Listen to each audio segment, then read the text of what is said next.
Welcome to Live DAF, your online DAF Yomi Shir. Shalom Aleichem, welcome back to today's DAF, which is Shekalim DAF Beis. Of course, Masechta Shekalim is from Talmud Yerushalmi. And why? Why is it that we learn it together with Talmud Bavli? It's been done this way for hundreds of years. And the simple reason given is because it's the only one of the Masechtes in Seder Moed for which there is no Talmud Bavli. And therefore, for the Shleimus HaInyan, we incorporate Shekalim of Yerushalmi into the Bavli to give us a complete Seder. And the Meiri says, why is it that it comes after Pesachim? And he says because Seder Moed discusses time-related mitzvahs and events, Yom Tovim. So after Maseches Pesachim, which discusses the Yom Tov of Pesach, which occurs in Chodesh Nisan, we follow with Shekalim, discussing the mitzvah Machzas HaShekel, which is also related to Chodesh Nisan, as we're going to see in the upcoming Mishnah and Gemara. Says the Mishnah, Be'echad Ba'adar, on the first day of Chodesh Adar, Ma'ashmiyin ala Shekalim. Bezdin sends out shluchim to all the cities to announce, to make an appeal that Yisrael should send in their Machzas HaShekel. Of course, this is a mitzvah asay min HaTorah, to send in a coin, a half shekel coin, to the Beis HaMikdash, which was used to fund the Karbonos Tzibur. So the word went out on first day of Adar. Everybody should get ready to send in their Machzas HaShekel. V'ala kalayim. What else happened on that day? On the first day of Adar, they would announce to all the farmers, go take a look out there, what's happening with your fields. Perhaps there's some mixture that occurred, some other types of produce, other types of seeds got mixed in to your with your crops and can create a kalayim concern. So go check out and see if there's nothing there, and if there is, you must go eliminate the kalayim. So that happened on Rosh Chodesh Adar. Uba Chamisha Saboy. Now it's already the 15th day of Adar. Koyrnes HaMegillah B'Krachim. We read the Megillah in the walled cities on Purim. Umesaknin Sadrachim. They fix up the roads, Vesarochavas in the streets, Ves Mikvois Hamayim, and the Mikvois, perhaps they got stuffed up throughout the winter, so we clear out the Mikvois, we take out the mud, we make sure there's enough water there, so the Mikvah is kosher. And the Farshim explained that the point of fixing the roads was mitzvah related. It wasn't just a municipal concern here. They had to clear the roads to enable the Bnei Yisrael to come up for Oila Regel, and also to allow the Reitzeach, the one who murdered B'Shegig, to have clear and easy passage to his Ir Miklat. Therefore the roads needed to be fixed and cleared. And we do all types of other public needs, as the Gemara will explain. We paint the graves to ensure the kohen doesn't approach and become tamei, and perhaps it was the marking had been washed out throughout the winter. So this is fixed up at that point, at the 15th day of Adar. What else do we do on the 15th? V'yotzin, afal kalayim. We go out. The Bezdin sends out inspectors to see whether or not there was any kalayim remaining in the fields. So on the first day of Adar, they announce regarding Machzas HaShekel, regarding kalayim. On the 15th day, we have a whole list of things, beginning from Mikra Megillah, fixing the roads, and finally inspecting regarding kalayim. Says the Gemara, V'lama be'echad ba'adar. Why? Why do you pick the first day of Adar as a day to make that announcement, to prepare the Machzas HaShekel? The answer is, K'dei sheyaviu Yisrael es sheklein ba'inosan. To ensure that Yisrael will bring their Machzas HaShekel in its proper time, before Nisan. V'titarem Trumas HaLishka. This will enable them to do the Trumas HaLishka. Now, the Machzas HaShekel, which was sent in, all ended up in the same room, called a Lishka, a chamber in the Beis HaMikdash, where they store the half shekel coins. There was something called Trumas HaLishka. They didn't really use the entire supply to fund the Karbonos Tzibur. It was a lot more than they needed. Rather, as we're going to see in the upcoming Mishnahs, they did something called Truma. Trumas HaLishka. They withdrew a certain amount of funds from that room in this Shafer-shaped pushka, actually 3 of them, and they used that money for the Karbonos, and the leftover was used for various other functions. Says the Gemara, the point was to announce well in advance. Give them 30 days notice. 30 days, the Karban Eda says, is a Zman. 30 days is something which is considered a Zman Bezin. We give you an advance notice, 30 days notice, to appear accordingly. The Gemara in Megillah relates this to the general halacha of Shloishim Yoim Kaidem Achag. We're meant to get involved in the Yom Tov Sholim V'Doshim B'Chas Pesach, meaning it's the Zman Achana for Yom Tov. Within 30 days, that's considered the preparatory period for the upcoming event. Here as well, the Tumas Halishka was meant to take place on Rosh Chodesh Nis, as we're going to see in the Gemara. Therefore, 30 days before that, we already inform you of your Chiyuv and prompt you to prepare yourself, prepare the Machzos HaShekel. So again, why Echad Ba'adar? The Gemara responds, Kadesh Yevi Yisrael Shekalim V'Nasan. This will give ample opportunity for the Yisrael to bring the Shekalim in its proper time before Nisan. And now, the Shekalim will be here and available for the Trumas Halishka. For the Tareim Trumas Halishka will be Nitram, Min HaChadasha, from the new funds. You need to have new funds every year to fund that year's Karbanis. So the fact that there are Shekalim here on Rosh Chodesh Nisan will enable us to do the Trumas Halishka Min HaChadasha from the new funds Bizman, and it's a proper time, which is Be'echad B'Nisan. Now, why Echad B'Nisan? If we understand that we need to inform you 30 days in advance to give you enough notice to prepare accordingly. Because the Trumas Halishka was on Echad B'Nisan. Why is that? Why was Echad B'Nisan specified as the day for Trumas Halishka? The Gemara gives two reasons. Umar, Rabbi Shmuel, Umar is like Omar. We're going to find over and over in Talmud Yerushalmi that the Nusach, the Lashon is sometimes a bit cryptic and a bit choppy. And there are several reasons. One is that in Yerushalayim and Yisrael they spoke more short and to the point. Lishna Kalila. The Gemara speaks about the Niki Hadas, Shabi Yerushalayim. They were short and to the point. Another pshat is, more practical thing, is that as opposed to Talmud Bavli, which was widely disseminated and used throughout the generations, throughout the world, in which case it was properly edited, it was vetted, and it was really proofread over and over because it was something which was commonly learnt, and that ensured the integrity of the nusach and the clarity and the accuracy of the wording. Talmud Yerushalmi was not so widely learnt, and therefore, throughout the Deiros, lots of mistakes happened, and with the copying and missing words and missing letters, and that's why it's not as a smooth reading as a smooth learning, I should say, as a Talmud Bavli. So here we have a word Umar, which really means Omar. Omar Rabbi Shmuel Bar Rav Yitzchak. He's come to explain why Trumas Halishka takes place on Echad B'Nisan. Trumas Halishka kitchilasa. Trumas Halishka today emulates the way it was done initially in the time of the Midbar. Tichsiv.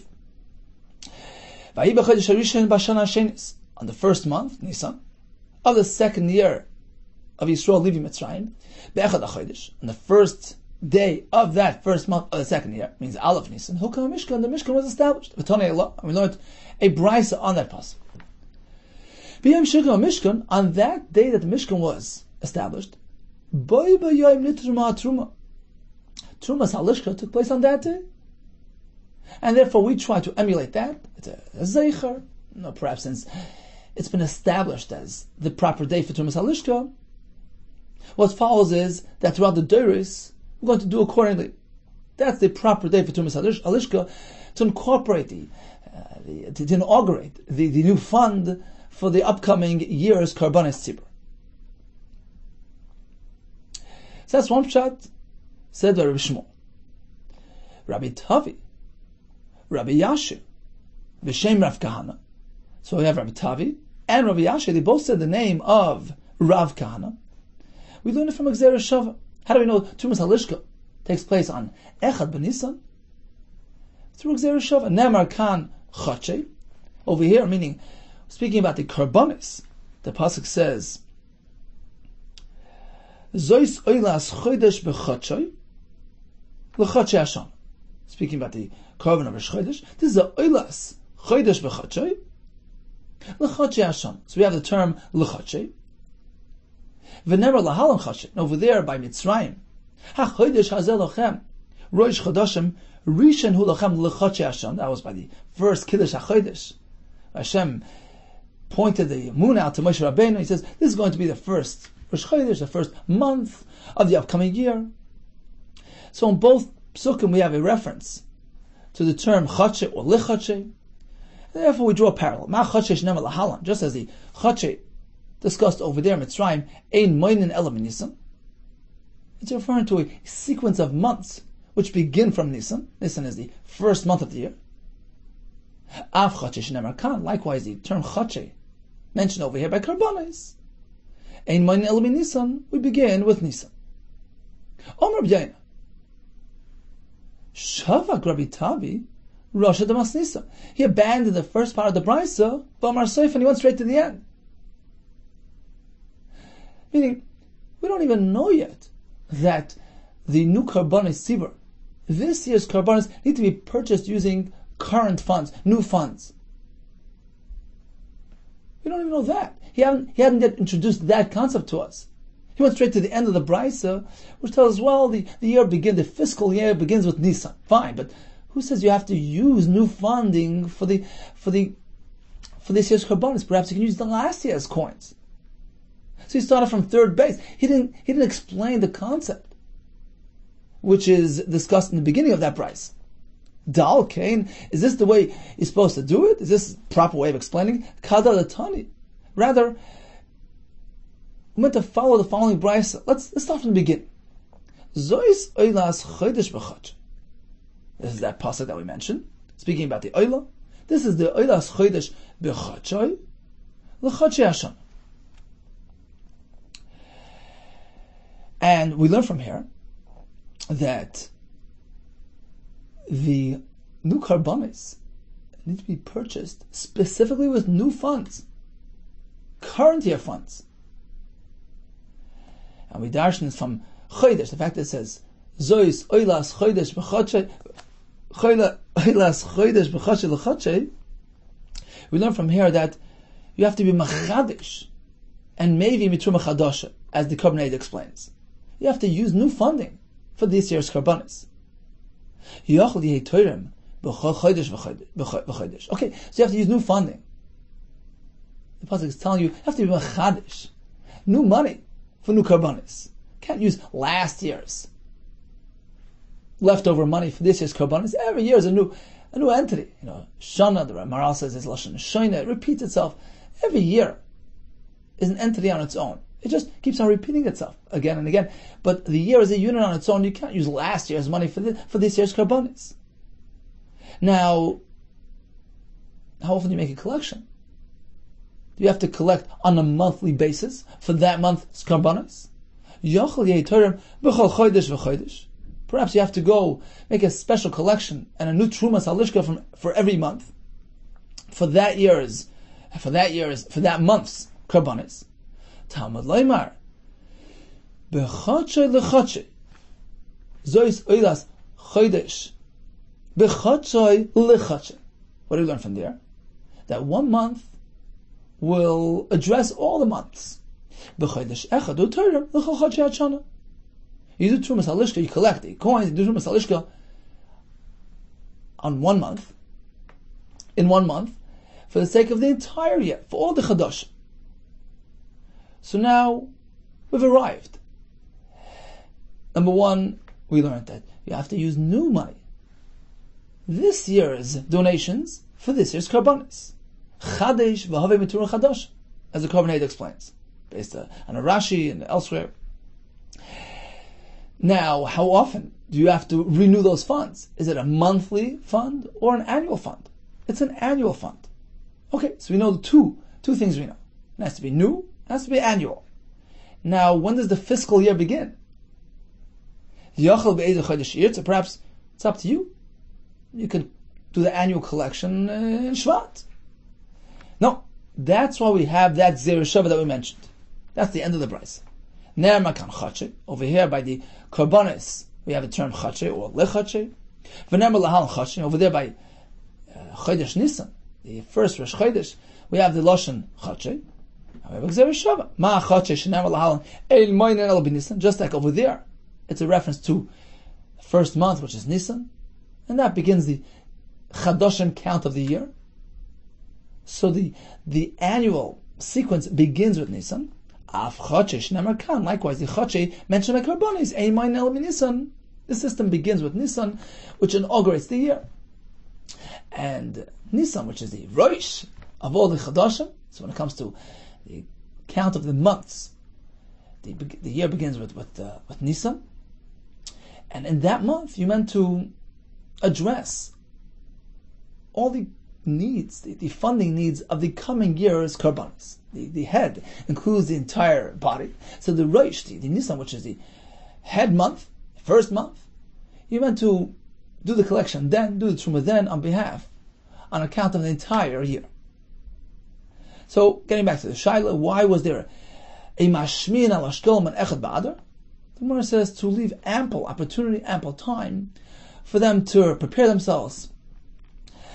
Carbonada says it was a 30-day advance notice to give them enough time to put together the shkalim, to bring them to the Beis Hamikdash, which will allow them to do the Trumas Halishka Echad B'Nisan. Why is Trumas Halishka Echad B'Nisan? We have two pshatim, either reminiscent to the way they did it in the Mishkan, or we learn from Gzeir Shava that the fund, the renewal, is meant to take place at the beginning of Nisan. The Mishnah Saliyo here, this is a Talmud of the Vilna Gaon, the Yisrael Shkova. He brings a Gemara which offers another pshat. Hashem knew in advance that Haman in the future will be shekel shkolm. He'll contribute lots of shkolm to Achashverosh in order to annihilate Klal Yisrael. So in order to undo that effect, Hashem gave us the opportunity to beat him to it. Lefichach higdim shkoleim l'shkolav. That's why Hashem preceded the shkolam, the mitzvah machzah shekel of Klal Yisrael, before the shkolam of Haman. V'hainu desnan, that is the pshat the Mishnah. Be'echad ba'adam mashmin al shkolam. That we announce the mitzvah machzah shekel way back, echad ba'adam, which is well in advance of Haman's shkolam, which only took place later. So this schus of Klal Yisrael, which precedes, which is done in advance of Haman's, served as a schus and a protection on Klal Yisrael to protect them from the effect of Haman HaRosh. Continues the Gemara, Ma'u mashmin. Mishnah says, Be'echad ba'adar, mashmin al ashkol. What does mashmin mean? Ravun Amma machrizin. We make an announcement. We make an appeal for Machzas HaShekel. Now the kasha is, we don't make an appeal for matzah on Pesach. Well, everybody should know they have to eat matzah on Pesach. Everybody needs to know that they need to shake lulav on Sukkot. It's a mitzvah say. We don't have to convince you to do it. So why is matzah shekel any different? It's a mitzvah say like any other. Why do we have to go publicize it and advertise it and make an appeal? Says the more we find a precedent to it.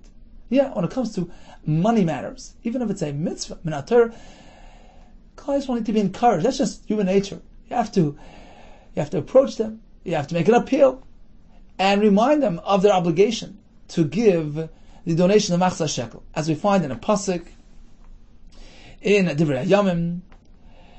Says the Gemara, Heich ma, just as you see, Heich ma da'atama, just as you say in the pasuk, Vayitnu kol biYehuda u'bYerushalayim, they announced that Klal Yisrael should bring the Machzah Shekel. So we see, when it comes to money matters, people could be well aware of their chiyuv, but until you actually appeal to them directly and remind them and prod them, there's nothing that will guarantee that they will actually send in their donation. So that was the point of the Hashmiyan, to ensure that Yisrael contributes. Continues the Gemara, Taman Taninan, we learned elsewhere in Mesechus Megillah in a Mishnah. Ein ben Adar Rishon Adar Sheni. The only difference between the first and second Adar, if it's a leap year, the only difference is Ela Mikra Megillah, the reading of Megillah, which takes place on the second Adar, Umatamis Lev Yainim, which takes place during the second Adar, not the first. Rabbi Simon added, B'Shem Rabbi Shimon Levi, we have another two things which form a difference between Adar Rishon and Adar Sheni. Av Shemua Shekalim, likewise the announcement, the appeal for Matzah Shekel, that took place on the second Adar, the first day of the second Adar, not on the first Adar, the Kalayim Beineim. So Shemua Shekalim and also the announcement regarding the Kalayim Beineim is between them, meaning that is the difference between Adar Rishon and Adar Sheni, because these things only apply to Adar Sheni. So if we have a leap year, the announcement for the Shekalim and for the Kalayim takes place not Rosh Chodesh Adar Rishon, rather we wait for Rosh Chodesh Adar Sheni. As the Gemara soon will explain.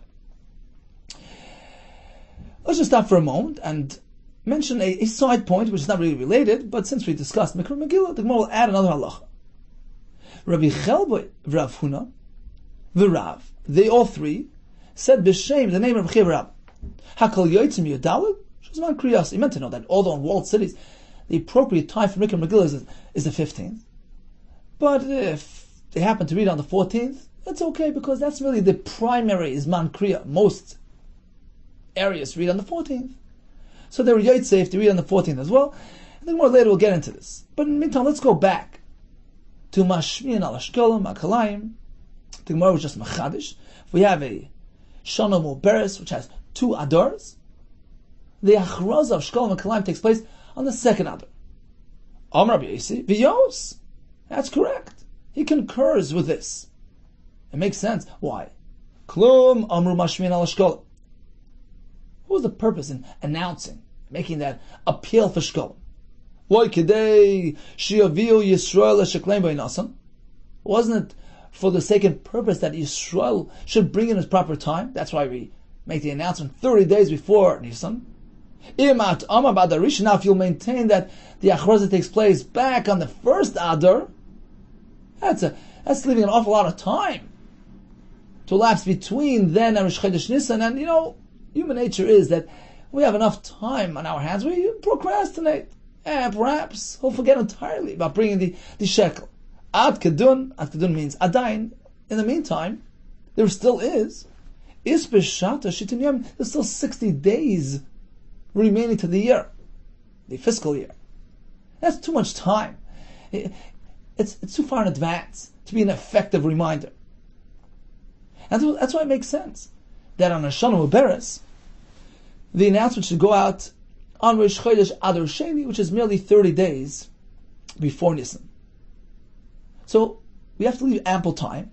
Don't do it too close to the date, but not too far in advance. You have to find that happy medium, find that balance. And 30 days is perfect for that. It's not too close and not too far. So that's regarding the Achrazah on the Shkola. Now, regarding the Achrazah on Kalayim, we have a similar rationale to explain why the Achrazah should happen 30 days before Nisan and not back on the first day of Adar Rishon. Klu Amr Yotzin Alaf Kalayim. Wasn't the reason why the Mishnah tells us the Shluchei Bezdin would go out to inspect regarding Kalayim on the 15th day, so they would announce it on the 1st, and then 2 weeks later go out to inspect. Why was it done at that point of the year? Loi Kedei Sheyatzmach Nikaron. Wasn't it so that the new plants should be discernible, noticeable? It's late enough in the year when things begin sprouting, and you can tell the different varieties apart. Now, if you maintain, if you suggest that they'll do it back on the first Adar, that's too early. Ad Kedun, again, Ad Kedun means Adain, still, at this point, it's premature. The kick and the plants are still too young and thin and undiscernible. There's no point in going to inspect during that point in the year. Realize that the point of Shana Mu'beres is because the seasons are misaligned. So it's generally because it's still too early in the year. It's still winter time. That's why we add another month. So it's pointless to go check for Kalayim during the first Adar. So Rabbi Yosi concurs with Rabbi Simon that when it comes to a Shana Mu'beres, the announcements, whether it's Shekalim or Kalayim, they will take place during Adar Sheni. Continues the Gemara, Rabbi Chizkiah Shah. Rabbi Chizkiah suggested to the people in the Beis Medrash, he says, I have a suggestion. If the point is to enable Yisrael to deliver their donations in time for Trumas Halishka, which was meant to take place for Chodesh Nisan, if that's the case, if that's the case, if that's the interest here, B'nai Bavel, what about the people living in Bavel, far away from Yerushalayim? We have to give them ample opportunity to deliver their Machzas Shekel in time as well. Now, in those days, there was no Federal Express, no Pony Express. It took a while for the Machzas Shekel to arrive in Yerushalayim. If that's the case, the announcement there should take place way earlier in the year. 30 days is not enough time. The announcement there should take place at the beginning of the winter. They have enough time to deliver the Machzas Shekel by Rosh Chodesh Nisan. Why today? Wasn't the point of the announcement in order to enable Shiavi Yisrael Shekalim by Nasan? Yisrael should deliver their Shekalim in time, but the term Trumas Halishka Min HaChadasha Bizmana, and the Trumas Halishka, the Truma of the Halishka should take place in its time, Be'echad B'Nisan. If that's the purpose, then we have to stagger our announcements. Yeah, the ones living close by, for them 30 days is enough. But the ones living farther away, they need more advance notice. So that was Rabbi Chizkiah's suggestion, that the halacha in the Mishnah of Be'echad Ba'adam Hashmel Shkol is not universal. It's dependent upon your distance from Yerushalayim. The ones living farther away have to begin their preparations earlier. Heisiv Rabbi Ula challenged this contention. He responded, Kumi Rabbi Mana, and this was in the presence of Rabbi Mana. He challenged Rabbi Chizkiah's halacha. Rabbi Chizkiah says that the achrazes are done in a staggered manner. It's not standard 30 days for all. It depends on your locale. So Rabbi Ula, in the presence of Rabbi Mana, challenged that halacha for a Mishnah where it seems that we don't do that. Shloishim Yayim Kodim Achag, that's standard Zman for all people. Just because I'm living far away, I don't have to ensure that my money arrives in time. My chiv begins 30 days before the Yom Tov. 30 days before Chodesh Nisan. That's it. So begin tending to his obligation then, and it will arrive when it arrives, as we're going to see from the following Mishnah. Vatanina, we learned in the Mishnah further on now, Masechta. B'shloisha prokim bashana terminus halishka. This Trumas Halishka process takes place 3 times throughout the year. So the fellow walks in with the pushka, scoops out some coins, and he does this 3 times a year. Before it's HaPesach, right before Yom Tov HaPesach, 15 days before Pesach, Prois is Lashon Prusa, like a slice. A half of the 30-day Zman Achana, the Shloshim Yom, the preparatory period before Pesach, so half of that, which means 15 days before Pesach. That's when they do the first Trumas Halishka. The Prois HaTzeres, before Shavuos. The Prois HaChag, before Sukkot. Amarle. So this is Rabbi Ula continue. He says, we have this Mishnah. How do we understand this Mishnah? Why do we need to do 3 times Trumas Halishka? Neymar, should we not speculate and explain as follows? The reason was to accommodate the various deliveries coming from various distances.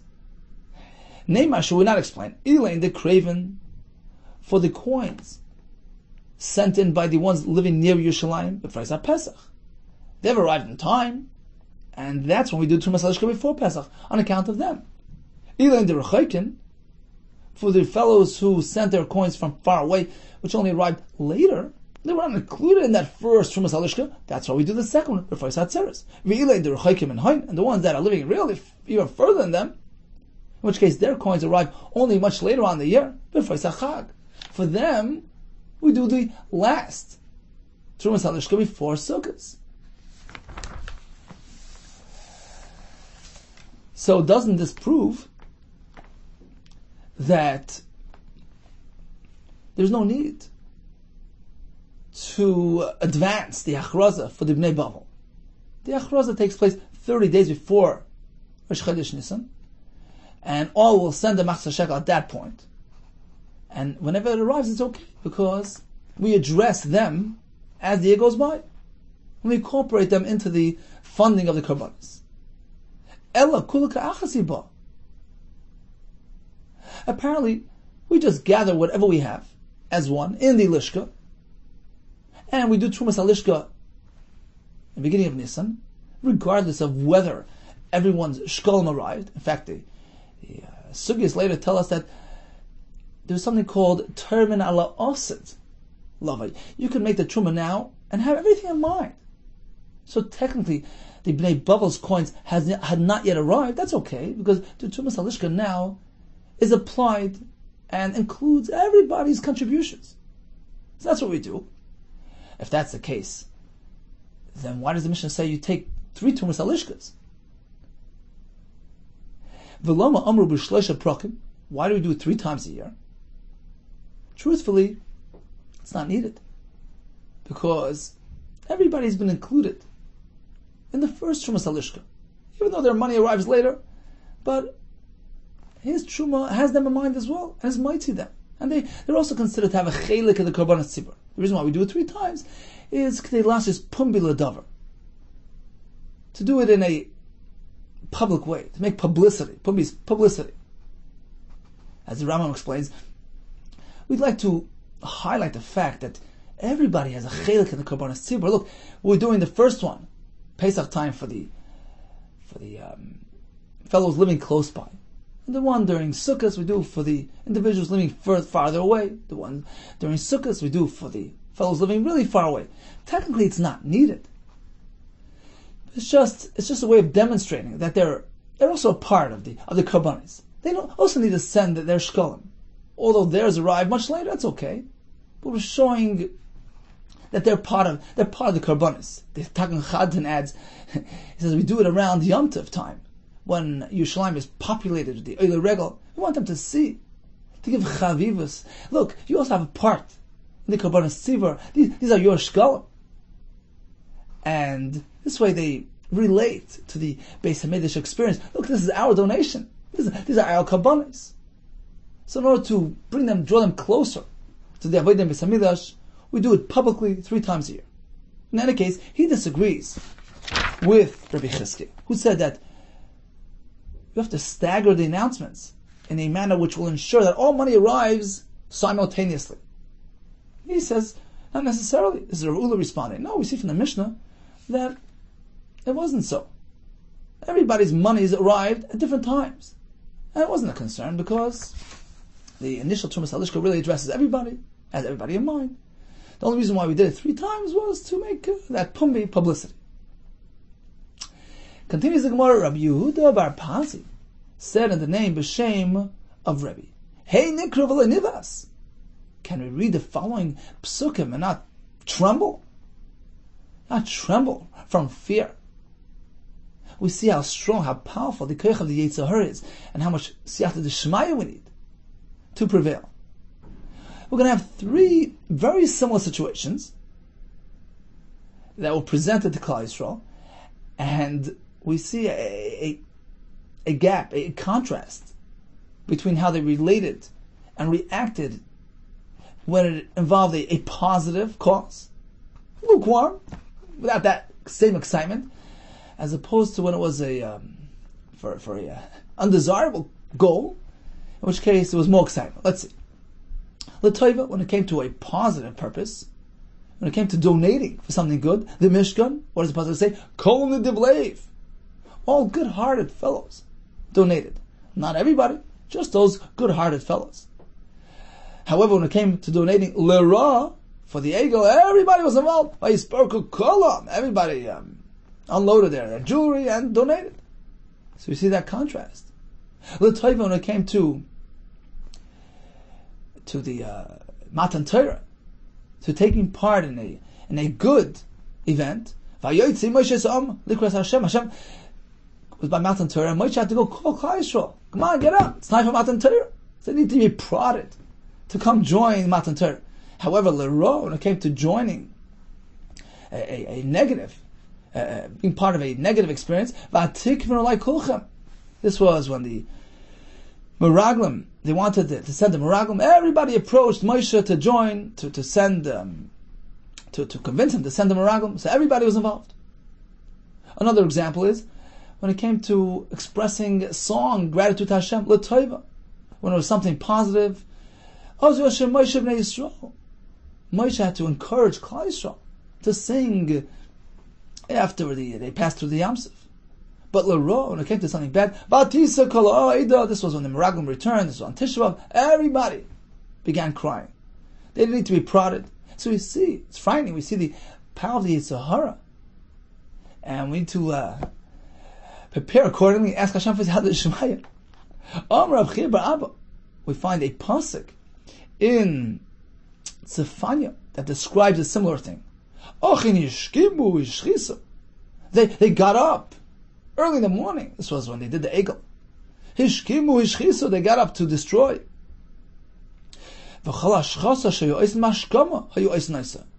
they were involved in ashchas and destruction, it was done early in the morning with excitement. When it came to other things, like the Karban Eidah says, when it comes to the Nedavas HaMishkan, it doesn't say Hashkal, they got up early. They brought it in the morning, Nedavas B'Oker. Without the same zest and excitement as it comes to following the Yetzer Hara. You know the story that Rav Chaim Volozhin approached the Vilna Gaon initially to ask him an Eitzah whether he should establish the first yeshiva, Volozhin. Vilna Gaon told him to come back at a different time. And he came back at a different time and he presented the question again and he agreed with it and he established the yeshiva. And he explained as follows. He says, I noticed the first time when you came, you approached me you were overly excited. You were emotionally involved. And that sometimes can be dangerous. It's sometimes hard to know what's motivating a person. The initial excitement is usually from the Yetzer Hara. The Yetzer Tov needs prodding, it needs convincing. Like Tagan Chadton says, for the Gemara says, Zriza Magdima L'mitzvahs. Zriza Magdima L'mitzvah. You have to be bizarre yourself. It takes effort to get yourself excited for a Blat Gemara, for Pasuk Chumash, for a Tefillah. It's not necessarily that natural draw that pulls you to Torah mitzvahs. So initially I saw you came so excited, there's always a chashash. You have to suspect that it's being motivated by perhaps ulterior motives. Go home, calm down, come back and present it again. Calmly, with ease. And then we can verify the source of that motivation. Continues the Gemara, Amar Rab Abba Barach, Eichnat Yochel Lamid, Al Ofyo Shalomazu. Ofyo means the nature. You can't figure out, Eichnat Yochel Lamid, you can't figure out, Al Ofyo Shalomazu, the nature. You can't figure them out, the nature of Klal Yisrael. They're always giving. Nitboin Le'egel. They're asked to contribute to the Egel, V'noisna they give. Nitboin Le'mishkan, V'noisna. They're asked to give the Mish for the Mishkan, they give. Klal Yisrael, nations of givers, of donors. They give for this, they give for that. Tana, Rab Yosam ben Chanina, Hadomas Nisa. That's what the following Bryce is coming to explain. It's not confusion. It was very calculated. Why they gave for the Mishkan after the Egel. Pasuk says, Vasisa kaperes zav tor. He meant to make the kaperes, the cover of the Aron, pure gold. Yavai zav shel kaperes. The purpose was that the zav of the kaperes should come along, v'yechaper and atone b'mechaper al zav shel Egel. On the zav of the Egel. So it was very much calculated.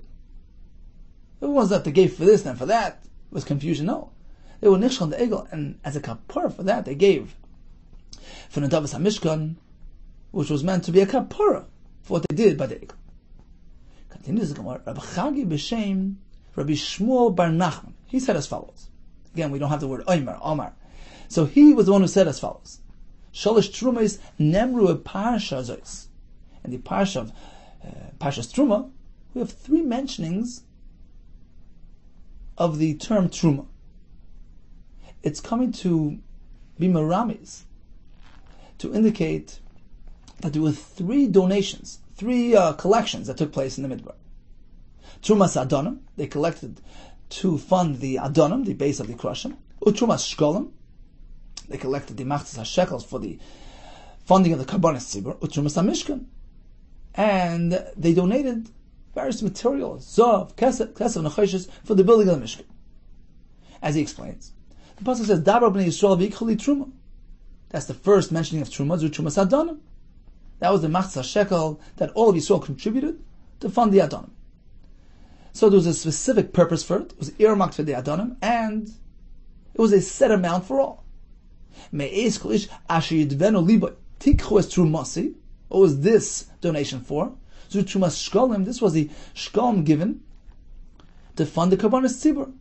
Tikchu es trumasi, mine. Hashem is speaking, mine for my karbanis. So this was specific for the karbanis.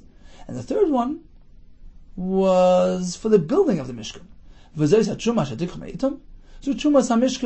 And the Gemara explains the differences between the three collections. Trumas HaMishkan, when we say Trumas HaMishkan, that's LeMishkan, to supply the building material for the Mishkan. Mashiyir Tziyas. They can use it for whatever they wish, for any part of the Mishkan, and the donors can give whatever they want. Any type of material which was suitable for the Mishkan. There was no set amount. You can give gold, you can give silver, copper, give $1 million, 2 cents, whatever you want. Trumas Shkalim, the carbon. The next collection, which was the Shkalim for the carbon, Mashiyir Tziyas. Here once again, it can be used for any karbanis. It wasn't for any specific carbon. It was meant to fund the karbanis tzibur, and as the Mepharshim point out, it didn't really have to be a machzah shekel. It so happened to be that it was a machzah shekel in the midbar, but throughout the doiris we're going to see in the Masechah Shkalim, they actually changed. They used different coins, but there's one condition remaining: kadesh yad kulan shaveh. But it has to be something which is set for all. Meaning, if you want it to be a shekel, fine, but everybody has to give the same amount. And the point is that we need to equally fund the Karban Tzibur. I mean, everybody has to have an equal chelik in Karban Tzibur. That's why it's called Karban Tzibur. It's a publicly bought carbon, in which case all are equal partners. So the difference between this and the previous Truma was, here, it was a set amount for all. Finally, we have Trumas Adonim. That was earmarked specifically for La Adonim. The wealthy can't add, the poor man can't detract, meaning it was a set amount, a half of a shekel. See, we have two conditions. It's a half a shekel dafka, and also earmarked specifically for the Adonim. So we have three categories of Truma. We have for the building of the Mishkan, which was unrestricted. Bring what you want. And it was used for whatever they deemed necessary in the Mishkan. We have the second level, which was the contribution for the Karbanis, which was a set amount for all, but there was no specific amount. They could set whatever it is as the formula, the set amount for all. And we have the Trumas Adonim, which had both conditions tied to it. It was a set amount for all and a very specific amount of machzah shekel. Amar be'abon af parsha zois. In this parsha as well, Parsha Kesisa, never but Gimel Trumas, we have three references to Truma, which correspond to those three collections. Machzah shekel Truma Hashem, Yitin Trumas Hashem, Losses as Trumas Hashem. Betes vav boy koynes am Megillah b'krachem. Mishnah tells us on the 15th day of Adar, we read Megillah in the walled cities. Says the Gemara, but we have a kasha. Loikein, Amar Rabbi Chelboy. Didn't Rabbi Chelboy tell us? Rav Huna and Rav, they all three told us, B'Shem Rabbi Chia Rabba, that what did they say? We had this earlier. Hakol yotzim yudalit. Even in the walled cities, if they should read on the 14th, they're yotzim. Shuzman kriya. So that's the standard. That's the more prevalent. That's the ikar zman kriya. In our Mishnah, we seem to learn differently. Kriyas HaMegillah in Krach in walled cities is limited to the 15th of Adar. Says the Gemara. No. The Mishnah here is not coming to teach us halachas of Kriyas HaMegillah. That's not the topic at hand. The Mishnah is simply trying to give us a list of things that occur on the 15th day of Adar. The 15th day of Adar Sheni. They go out to inspect for the Kalayim, etc., etc. And this is just added to the list. The Mishnah is simply coming to inform us, give us a list of all those mitzvahs. Shekalim mitzvahs, Hanagagis B'Adar Sheni, all those that apply in Adar Sheni, Einam Hanagagis B'Adar Rishon, don't apply in the first Adar, as we explained earlier, that these things are unique to Adar Sheni. The Mishnah here is discussing things that occur during Adar Sheni, the Shchodesh Adar has the Mashmin Allah Shkolim HaKalayim on the 15th day. You have the other things, and we mentioned Megillah as well. But technically speaking, Rabbi Chel was right. If they happen to read on the 14th, that's okay, but that's not the topic at hand. Says in Rabbi Yosef, Rabbi Acha, those two Amoraim, Havu Yas when they were sitting. Rabbi Yosef Bach, Rabbi Yosef turned to Rabbi Acha. Lo mistavra el l'shavar. It seems logical that this halacha, if you read it on the 14th, that's only sha'avar in the past, meaning if it happened already, after the fact, b'di'evet. Aval lebolai, but going forward not, meaning l'chatchila, you shouldn't go ahead and read the Megillah on the 15th, on the 14th. So b'di'evet, it's okay. But l'chatchila, Chacham established the Zman on the 15th. Says the Gemara, but how could you say that b'di'evet it's okay on the 14th? V'atani, we learned in the price. Mogam shenagel l'kroisa shneyam. Suppose we have a city where there's a suffix as to its status. Is it considered walled or not? So in that place they had a minhag to read both days, 14th and the 15th. Kroisa shneyam, they had to follow the minhag, read it both days. Now, if you can read it on the 14th, so why do they have to read twice? Let them just read on the 14th and be yaitse. Malesi responded, Oif Anna Savar King. The truth is, I also agree with you. You can't read it on the 14th. Omar Rabbi Mana. Rabbi Mana responded, No, that's not a kasha. V'yos? Is that a true kasha? A true challenge? No. Ilu mishikarya b'yadalit. Choyzer. Vikarya b'tazvav. Suppose somebody read it on the 14th. Mishikarya means they read. If it was read on the 14th. Choyzer vikarya b'tazvav. I'd like to read it again on the 15th. Shema and Shemeloi? Do we not allow? Sure we do. We don't object to that. So he said that explains why in this city, which has a suffix, they have to read it twice. Because although, if one happened to read on the 14th instead of the 15th, he's yaitz. But you're not going to establish that l'chatchila as a proper mode of behavior. If you'll say that in this city which has a suffix, whether they're walled or unwalled, they can suffice with a kriya of yudalid. In effect, what you're doing is you're uprooting the entire concept of kriyas HaMegillah on the 15th, which is really the appropriate time. Name says, Oiker, Zman Krachim Yadecha. With your hands, you're uprooting the Zman, the 15th day, which is the Zman of reading the Megillah B'Krachim. So initially, when we establish a halacha, a practice in a makom, we want to do it properly. And therefore, since they have a suffix, do it on the 14th and the 15th. But certainly, if it so happens to be that one fellow decided to read on the 14th, he's yaitz. Continues the Gemara. Tani Rav Shimon Li'layim. Mitzvahs hanayhagos ba'adar sheni. Eina nayhagas b'rishon. We're speaking about a Shana Muberes, in which case there are two others. The mitzvahs which apply during the second adar do not apply in the first adar. For instance, Megillah, it's on the second adar. Times Lev Yainim, adar base.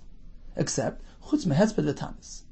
The restriction to conduct a hesped, eulogy v'tanis, or to establish a fast, shein shavim b'zeh b'zeh, it's applied equally to both months. Even adar rishon, speaking about the Yidal, the Tezvav, has some sort of element of simcha to it. And you must refrain from hesped and tanis. Rabbi Bo and Rabbi Yirmiyah said in the name B'Shem Rav, and Rabbi Simon said in the name B'Shem Rabbi Shimon Levi, halacha k'Shimon Gamliel. Indeed, that's the halacha. Hesped and tanis is also even during adar rishon. Rav Huna Rabbah, the Tziporin of the town Tziporin, Omar, he said, Hinig. Rabbi Chanina bet Tziporin Kado de Rishon Gamliel. It's not that we established the halacha in accordance with Rishon Gamliel, which means we publicly announced the halacha. Rather, Hinig. Rabbi Chanina bet Tziporin, he only was noyig. Farshim explained this means he instructed people privately to follow this shita, Kado de Rishon Gamliel. It seems that it was a chumrah and it was only done. Wasn't a publicly disseminated halacha. He specifically only said hinik. Halal, but it wasn't established as a publicly followed halacha. Continues the Gemara. But when it comes to writing a shtar, we write it during Adar. What do we write? Adar, Adar Rishon, Adar Beis. How do we refer to the Adar? What machlekes? Koisvin Adar Rishon, Adar Sheni Stam. If it's the first Adar, we write Adar Rishon. Adar Sheni. But if you wrote a shtar in the second Adar, Stam, just write Adar, because the Tanakhama evidently holds the main Adar, the true Adar, is Adar Sheni. Adar Rishon was the supplemental Adar. It was added in. Therefore, you have to refer to it as Adar Rishon. Rabbi Yudah Eimer, just the opposite. Adar Rishon Stam. When it's in reference to the first Adar, that's when the loan took place, whatever is described in the shtar, then just write Adar. Apparently that's the Ikar Adar. Adar Sheni Tanya. But if it's referring to the second Adar, then you have to specify Adar Sheni. Okay, so in summary, we learned about the mitzvah Machzah Shekel, which was meant to fund the new Karbanis Tzibur. Every year's Karbanis need to be funded anew. The fiscal year began beginning of Nisan. We gave them 30-day notice to prepare for this donation of Machzah Shekel, which would arrive in time for the Trumas Halishka, which took place on Echad Be'ir. Why Echad Be'ir? For two reasons: either reminiscent to the Trumas Halishka, which took place in the Midbar, or we learned from Agzera Shava that we're meant to resupply our funds at the beginning of Nisan. We learned that on a Shana Muberes, the Shekalim announcement, as well as the inspection of Shekalim, only takes place during the second month, which is close enough to Rosh Chodesh Nisan, or in the case of Shekalim, so that the tzmachim should be visible. Rabbi Chizkiah proposed that the hachraza needs to be staggered according to locale, in order to ensure that everybody's shekel arrives in time. The Gemara responded by saying no, not necessarily, because the Trumas Halishka, which takes place Echad B'Nisan, accommodates them all, is done with everybody in mind, and there's no need to announce in advance of time. As long as you give them 30-day notice, they send out their shekel. It can arrive whenever it arrives, and is included in that year's funding. We learned about the excitement of the Yetzer Hara, and the fact that Klal Yisrael are a nation of givers, good-hearted people. We learned about the 3 Trumais, to the building of the Mishkan, the Karbonis, and the Adonim, and the different conditions attached to each one. We learned about a Shana Muberes, in which case the Ikar Halacha is applied to the second month, as opposed to Hesped and Tanis, which according to Shimon Gamliel applied to the first month as well. We got Ishtaris. We had a question: what's considered Stam Adar? Tanakama says the Adar Sheni is considered Stam.